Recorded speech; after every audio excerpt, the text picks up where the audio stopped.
During the time of the Maccabees, the Jewish community is going through a very difficult time.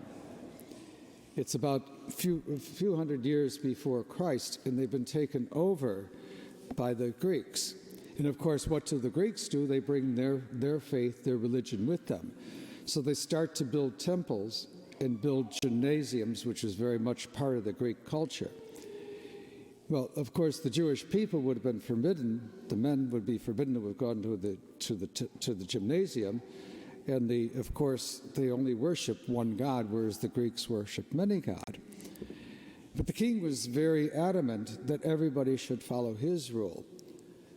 And a number of Jewish people began to give up their faith and began to follow the king and give up their Jewish heritage.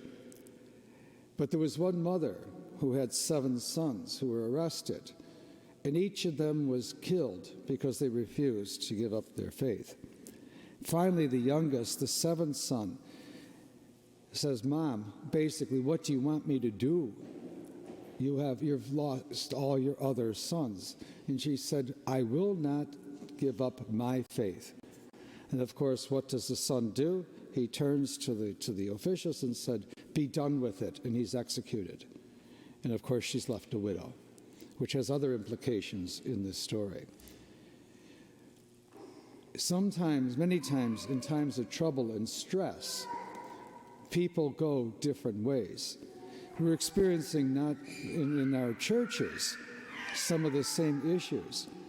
For one reason or another, people are leaving not only the Catholic Church, but other religions in droves, and giving up their heritage. We wonder why sometimes that happens, what leads them away. But if you look at the whole compendium of the Scripture, especially with the birth of Jesus a few hundred years later, there is always hope in time of despair. There is always hope in time of crisis.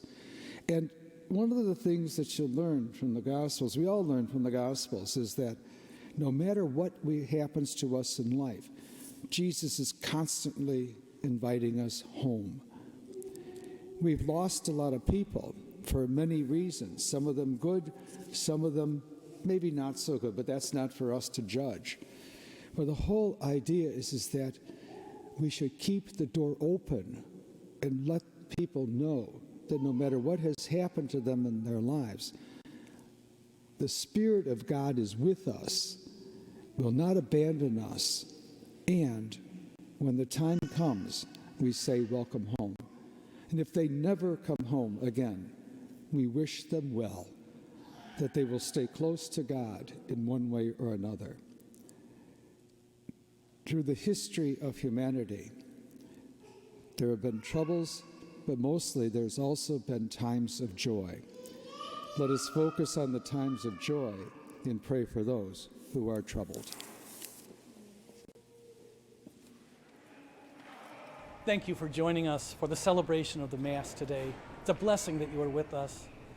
Every broadcast of this liturgy goes out to hundreds of people and hundreds of people all over the world. It's been an enormous blessing. If you'd like to support this virtual ministry of OLPH, please go to our website. You can support this ministry by going to Give Central so that we can continue to broadcast the liturgy each and every week. Thank you for your support. Most of all, thank you for joining us today. God bless you. Greetings from OLPH.